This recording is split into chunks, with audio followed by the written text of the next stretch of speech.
നമ്മുടെ ശരീരം ഇങ്ങനെ ഭക്ഷണം വരുന്നത് നോക്കിയിരിപ്പാണ്. ഭക്ഷണം വന്നു കഴിഞ്ഞ് ഉടനെ തന്നെ അവനെ ഉരുക്കി അത്യാവശ്യത്തിന് മാത്രം ഊർജം എടുത്തിട്ട് ബാക്കിയെല്ലാം ഫാറ്റായിട്ട് സ്റ്റോർ ചെയ്യുക എന്നുള്ളതാണ് നമ്മുടെ ബോഡിയുടെ ഒരു ആറ്റിറ്റ്യൂഡ് തന്നെ. നമുക്ക് ഭക്ഷണം കഴിച്ചുകൊണ്ട് തന്നെ വെയിറ്റ് കുറയ്ക്കാൻ പറ്റിയെന്നാലോ? അത്തരത്തിലുള്ള ഭക്ഷണങ്ങളെ നമുക്ക് ഇന്നൊന്ന് പരിചയപ്പെടാം.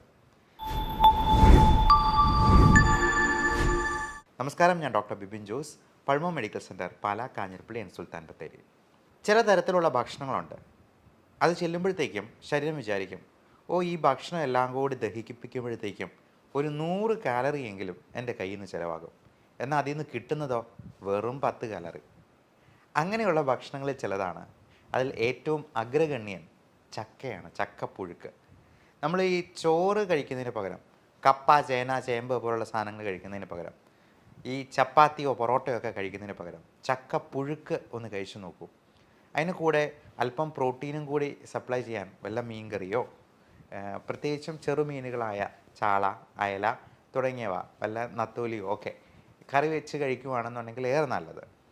ഇത് രണ്ടും കൂടി കഴിച്ചെന്നാൽ നമുക്ക് ശരീരഭാരം കുറയും എന്നുള്ളതാണ് മനസ്സിലാക്കേണ്ടത്. അതേപോലെ നല്ലപോലെ പച്ച നിറത്തിലുള്ള പച്ചക്കറികൾ, പച്ച നിറം എന്ന് പറയാൻ കാരണം അതിൽ കൂടുതലായിട്ട് കരോട്ടനോയിഡ്സ് അല്ലെങ്കിൽ ഗ്രീൻ ലീഫി വെജിറ്റബിൾസിൽ അടങ്ങിയിരിക്കുന്ന ഫൈബർ കണ്ടൻറ്റ്, അത് നമ്മുടെ കുടലിനെയെല്ലാം ഒരു ചൂല് പോലെ അടിച്ച് വൃത്തിയാക്കി നമ്മുടെ മലമെല്ലാം നല്ല സ്മൂത്തായിട്ട് രാവിലെ തന്നെ പുറന്തള്ളാനായിട്ട് സഹായിക്കുകയും ചെയ്യും. അപ്പോൾ ഈ ഗ്രീൻ ലീഫി വെജിറ്റബിൾസും അധികം മധുരമില്ലാത്ത പഴങ്ങളും ഒത്തിരി മധുരമുള്ള ഫ്രക്ടോസ് കണ്ടൻ്റുള്ള ഫ്രൂട്ട്സ് പലപ്പോഴും നമുക്ക് കൂടുതൽ കാലറി പ്രദാനം ചെയ്യും. അപ്പോൾ നമ്മൾ കഴിക്കുന്ന ഓരോന്നിലും കൃത്യമായിട്ടുള്ള കാലറി എത്രയുണ്ട് എന്നുള്ളത് നോക്കി മനസ്സിലാക്കി അത് നോട്ട് ചെയ്ത് വയ്ക്കുക. ഈയിടെ ആടുജീവിതത്തിന് വേണ്ടി പൃഥ്വിരാജ് 31 കിലോ വെയിറ്റ് കുറച്ചു എന്നാണ് പറയപ്പെടുന്നത്. ആ സിനിമ കാണാൻ പോയത് തന്നെ പൃഥ്വിരാജിൻ്റെ ആ ഡെഡിക്കേഷനും മേക്ക് ഓവറും ഒക്കെ കാണാനായിട്ടായിരുന്നു. അതിൽ നിന്നൊരു ഇൻസ്പിറേഷൻ കിട്ടാൻ വേണ്ടിയായിരുന്നു.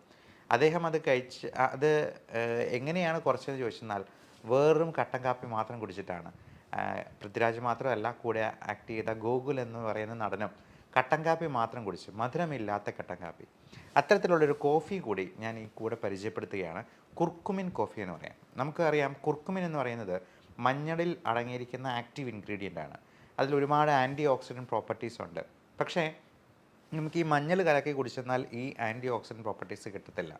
പലപ്പോഴും ഈ ഡൈക്ലോഫെനാക്ക് എന്ന് പറയുന്ന വേദന സംഹാരിയായിട്ടുള്ള NSAID ഗ്രൂപ്പിൽ പെടുന്ന മരുന്നിനേക്കാൾ കൂടുതൽ എഫക്റ്റീവായിട്ട് നമുക്ക് ഈ ജോയിൻസിലുള്ള നീർക്കെട്ട് കുറയ്ക്കാനും വേദന കുറയ്ക്കാനും ഒക്കെ ഈ കുർക്കുമിൻ കൊണ്ട് സഹായിക്കും.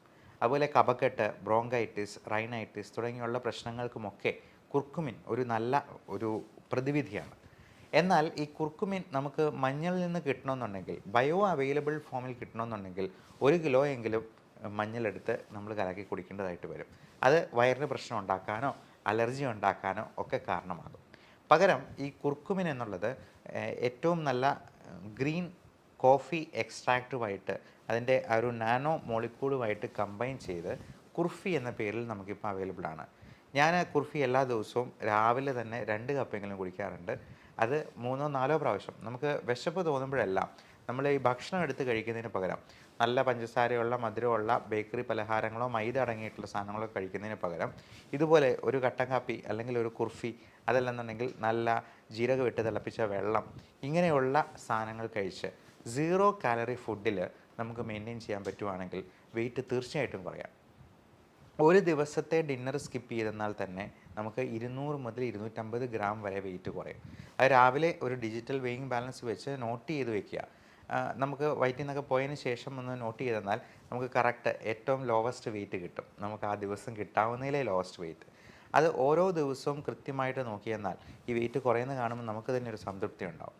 അപ്പോൾ ഇതിനോടൊപ്പം നമ്മൾ ഡയറ്റിൽ ഹൈ കാലറി ആയിട്ടുള്ള ഫുഡെല്ലാം പാടെ ഒഴിവാക്കുക. ഈ ഇൻപുട്ട് ഔട്ട്പുട്ട് തിയറി, നമ്മൾ കഴിക്കുന്നതിലുള്ള കാലറി കൃത്യമായിട്ട് മെഷർ ചെയ്ത് അത് നോക്കി കണ്ടറിഞ്ഞ് കഴിച്ചെന്നാൽ തീർച്ചയായിട്ടും നമുക്ക് വെയിറ്റ് റെഡ്യൂസ് ചെയ്യാൻ പറ്റും. അപ്പോൾ ഈ ഒമാഡ് എന്ന് പറയുന്ന ഒരു ഡയറ്റ് പ്ലാൻ തന്നെയുണ്ട്. 1 മീൽ എ ഡേ എന്നാണ് പറയുക. ഒറ്റ നേരം മാത്രം ഭക്ഷണം. ബാക്കിയുള്ള സമയങ്ങളിലൊക്കെ ഈ മധുരമില്ലാത്ത കട്ടൻ കാപ്പി അല്ലെങ്കിൽ മധുരമില്ലാത്ത കുർഫി തുടങ്ങിയവ മാത്രം കഴിക്കുക. നല്ലപോലെ വെള്ളം കുടിക്കുക. ഇനി കുക്കുംബർ പോലുള്ള 0 കാലറി ഫ്രൂട്ട്സ് അല്ലെങ്കിൽ വെജിറ്റബിൾസ് ധാരാളമായിട്ട് കഴിക്കാം. നമ്മൾ ചില സാധനങ്ങളൊക്കെ മരുന്ന് പോലെ കഴിക്കേണ്ട സാധനങ്ങളാണെന്ന് പറയും. നമുക്ക് ഇഷ്ടമുണ്ടായിട്ടല്ലല്ലോ നമ്മൾ മരുന്ന് കഴിക്കുന്നത്, അല്ലെങ്കിൽ ഗുളിക വിഴുങ്ങുന്നത്. അതുപോലെ തന്നെ നമുക്ക് ഇഷ്ടമില്ലെങ്കിലും കറിവേപ്പില പോലെ, ഗ്രീൻ ലീഫി വെജിറ്റബിൾസ് പോലെ, ഈ കുക്കുംബർ പോലുള്ള 0 കാലറി സാധനങ്ങൾ കുറച്ച് കഴിച്ചെന്നാൽ നമ്മുടെ വയറിനും കുടലിനും ലൈഫ് സ്റ്റൈൽ ഡിസീസസിനുമൊക്കെ അതുണ്ടാക്കുന്ന മാറ്റം ചെറുതല്ല. ഇനി വെയിറ്റ് കുറയ്ക്കാനായിട്ട് സഹായിക്കുന്ന പലതരത്തിലുള്ള മരുന്നുകളും ഇന്ന് അവൈലബിൾ ആണ്. പ്രത്യേകിച്ചും ഷുഗറിന് കൊടുക്കുന്ന ഒരു മരുന്നാണ് മെറ്റ്ഫോമിൻ. അത് ഷുഗർ കുറച്ച് കളയുകയല്ല ചെയ്യുന്നത്. നമ്മൾ പലപ്പോഴും PCOD പോലുള്ള അസുഖങ്ങൾക്ക് പോലും മെറ്റ്ഫോമിൻ കൊടുക്കാറുണ്ട്. ഫാറ്റി ലിവറിന് മെറ്റ്ഫോമിൻ ഹെൽപ്ഫുൾ ആണ്. ആ ഇൻഫ്ലമേഷൻ കുറയ്ക്കാനും വെയിറ്റ് കുറയ്ക്കാനും ഈ ഫാറ്റി ലിവർ പോലുള്ള കണ്ടീഷൻസ് കുറയ്ക്കാനും ഈ മെറ്റ്ഫോമിൻ, പയോഗ്ലിറ്റസോൺ പോലുള്ള ഡയബറ്റിക് മെഡിസിൻസ് കൊടുക്കാറുണ്ട്. അതുകൊണ്ട് ഷുഗർ കുറഞ്ഞു പോകുന്നൊരു പേടിയേ വേണ്ട. ഒരു ദിവസം 2000 മില്ലിഗ്രാം വരെ മെറ്റ്ഫോമിൻ നമുക്ക് ആരോഗ്യവാനായിട്ടുള്ള ഒരു മനുഷ്യന് കഴിക്കുന്നതിൽ ഒരു കുഴപ്പവുമില്ല. അതേപോലെ ആൽഫ സൈക്ലോഡെക്സ്ട്രിൻ എന്ന് പറയുന്ന ഫാറ്റ് ബേൺ ചെയ്യുന്ന ഈ പറഞ്ഞ ഫൈബർ കണ്ടൻറ്റ് കൂട്ടുന്ന രീതിയിലുള്ള, അത് ഗുളിക രൂപത്തിലുള്ള ഫൈബർ ആണെന്ന് തന്നെ പറയാം, ഇങ്ങനെയുള്ള മരുന്നുകൾ ആയിട്ട് ടാബ്ലറ്റ് ഫോമിൽ നമുക്ക് അവൈലബിൾ ആണ്. അതുപോലെ നമ്മുടെ കാലറീസ് ഒരുപാട് അബ്സോർബ് ചെയ്യാതെ ഈ കഴിക്കുന്ന ഫാറ്റിലുള്ള ഊർജം ഫാറ്റായിട്ട് തന്നെ അത് നമ്മുടെ മലത്തിലൂടെ പുറന്തള്ളുന്ന രീതിയിലുള്ള ഓർലിയോസ്റ്റാറ്റ് പോലുള്ള മരുന്നുകളും ഇന്ന് അലോപ്പതിയിൽ അവൈലബിൾ ആണ്. അത് ചെയ്യുന്നത് എന്താണെന്ന് വെച്ചെന്നാൽ കുടലിൽ നിന്ന് ഫാറ്റ് അബ്സോർബ് ചെയ്യുന്നത് തടയും. അതുകൊണ്ടുണ്ടാകുന്ന ഒരു ഗുണവും കൂടിയുണ്ട്. അതിൻ്റെ സൈഡ് ഇഫക്റ്റ് ആയിട്ട് വേണമെങ്കിൽ പറയാം, കുറച്ചുകൂടി ഫാറ്റി ആയിട്ടുള്ള സ്റ്റൂളായിരിക്കും, അതായത് ഓയിലി സ്റ്റൂളായിരിക്കും. അതുകൊണ്ട് ചിലപ്പോൾ ലൂസ് മോഷനായിട്ട് തോന്നിയേക്കാം. എന്നാലും ആ ഫാറ്റ് അബ്സോർബ് ചെയ്യാതെ പോകുന്നത് നമുക്ക് തന്നെ അത് അനുഭവിച്ചറിയാനായിട്ട് കഴിയും. ഈ ബേൺ ഫാറ്റ് പോലുള്ള ഈ ഓർലിയോസ്റ്റാറ്റ് പോലുള്ള മരുന്നുകൾ കഴിക്കുമ്പോഴത്തേക്കും നമുക്കത് നോട്ടീസ് ചെയ്യാവുന്നതാണ്. അപ്പോൾ ഇത്തരത്തിലുള്ള മരുന്നുകളെക്കുറിച്ചും നിങ്ങളെ ഡോക്ടറോട് ചോദിച്ച് മനസ്സിലാക്കുക. വെയിറ്റ് കൂടുന്നത് എല്ലാ തരത്തിലും ലൈഫ് സ്റ്റൈൽ ഡിസീസ് ഉണ്ടാകാനും, ഇന്ന് മാൽന്യൂട്രീഷൻ കൊണ്ടുണ്ടാകുന്നതിനേക്കാൾ പ്രശ്നം ഈ മോൾ ന്യൂട്രീഷൻ കൊണ്ട് ഉണ്ടാകുന്നു എന്നാണ് സരസമായി പറയാവുന്നത്. അതായത് കൂടുതൽ ന്യൂട്രീഷൻ കൊണ്ടാണ് ഇന്ന് അസുഖങ്ങൾ ഏറിയ പങ്കും ഉണ്ടാകുന്നത്. നമുക്ക് വെയിറ്റ് കുറയ്ക്കുന്നത് വഴി ഇത്തരത്തിലുള്ള അസുഖങ്ങളെയെല്ലാം പടിക്ക് പുറത്ത് നിർത്താനായിട്ട് ശീലിക്കാം. എല്ലാവർക്കും നല്ല ആരോഗ്യം ആശംസിക്കുന്നു. Love and regards, doctor Bibin Jose, Pulmo medical centre, Pala, Kanjirappally, Sultan Bathery.